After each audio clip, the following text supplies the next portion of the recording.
How to fix WhatsApp channel not available for you. Hello everyone, welcome back to the channel, and in this video I'm going to show you how you can fix WhatsApp channel which is not available for you. So for that, all you have to do is just go to your Play Store and just search for WhatsApp and see if there is any update pending regarding your WhatsApp application. And if there is an update pending, just go ahead and update the application right away. As you can see, in my case there isn't any update pending. So just come back in your home screen and then just open your WhatsApp account and then just click on the updates icon from the top.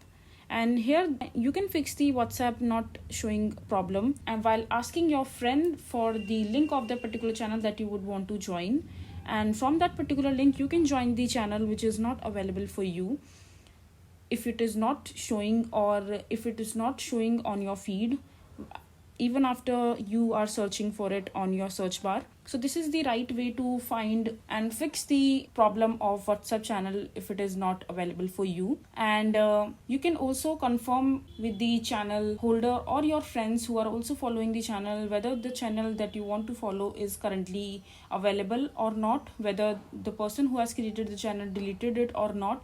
So you can do all these things to fix the WhatsApp channel not available for you. I hope you find this video to be helpful. So that is it for this video. If you find this video to be helpful, make sure to hit that like button and don't forget to subscribe to our channel for more such informative videos, and I'll see you the next time.